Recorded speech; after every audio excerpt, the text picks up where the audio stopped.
तो यार बहुत सारे बच्चों का एक सवाल आता है कि सर हम लोग है ना फोकस नहीं कर पाते करके, हमने फोकस कैसे रहना चाहिए? अगर मैं पढ़ाई कर रहा हूँ तो मेरा मन नहीं लगता है कि मैं जो पढ़ रहा हूँ, मुझे ऐसा लगता है कि मैं इतने देर से पढ़ रहा था लेकिन अभी तो मुझे याद ही नहीं मैंने क्या पढ़ा हो करके।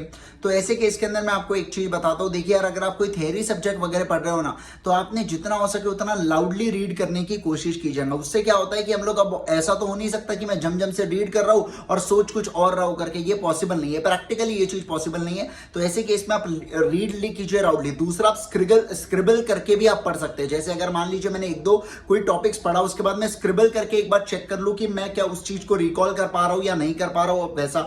तीसरी चीज आप ऐसा कर सकते हैं, आप खुद को समझाइए। एज ए टीचर आप खुद को समझाने की कोशिश कीजिए कि इसका मतलब ये होता है करके। इससे भी आपका एक बहुत बढ़िया एडवांटेज होता है आप लोगों को, और आपका पढ़ाई में बहुत बढ़िया ढंग से मन लगेगा। वही अगर मैं दूसरी ओर बात करूं प्रैक्टिकल सब्जेक्ट के साथ, तो प्रैक्टिकल सब्जेक्ट में एक ही चीज है जब आपका मन नहीं लगता है, और वो है जब आप उसका ऑडिट की तरह उसको पढ़ते हो, बस टिक टिक मारते हुए पढ़ते रहते हो, उसको सॉल्व नहीं करते। Practical subject, accounts, maths, FM, costing, ये सारे सब्जेक्ट को आपको सॉल्व करके, आपको you have to pen and paper के ऊपर लिख के आपको प्रैक्टिस करना होगा, तब जाके आपकी कंसेप्चुअल अंडरस्टैंडिंग बनती है। अदरवाइज पेपर के अंदर ऐसा होगा कि हम लोग क्या करेंगे, हम लोग लिखना चालू करेंगे पेपर, और एक पॉइंट कोई ना कोई ऐसा आता ही है जहां पे जाके हम लोग अटक जाएंगे, और उसके बाद हमें नहीं जम रहा क्या बन रहा है करके, मतलब हमको कोई चीज जमी नहीं सकती, फिर उसके बाद वो पॉइंट पे आके हम लोग स्टक हो जाते हैं लिटरली। ऐसा यहाँ पे ये वाली चीज है ना।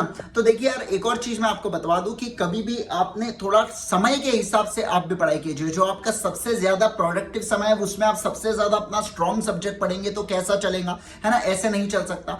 लेकिन वही अगर मैं बात करूं जिस समय आपका प्रोडक्टिव समय नहीं है, मान लीजिए दोपहर में खाना खाने के बाद अजीब सी नींद छूटती है, एक काम कीजिए, अकाउंट्स को सॉल्व कीजिए। अगर अकाउंट्स आपका फेवरेट सब्जेक्ट है तो उस समय फेवरेट सब्जेक्ट को करना है जिस समय आपका नॉन प्रोडक्टिव समय है। और जो आपका प्रोडक्टिव समय है उस समय आप कीजिए, जैसे ऑडिट या एसएसएम तो किसी के भी फेवरेट नहीं होते जनरली। तो ऐसे केस के अंदर आप वो सब्जेक्ट वहां पे पढ़ सकते हो, लॉ पढ़ सकते हो, थ्योरी सब्जेक्ट को आप ऐसे समय पढ़ सकते हो, है ना। तो ये यार कुछ चीजें हैं जिससे आप फोकस बढ़ा सकते हो पढ़ाई के अंदर। या कभी कभार आपको ऐसा लग रहा है कि यार बहुत ज्यादा मुझे जरूरत है कि मैंने एक ब्रेक लेना चाहिए, तो आप एक शॉर्ट ब्रेक ले सकते हो, खुद को थोड़ा सा समय देके ऑफ फ्रॉम द स्टडीज।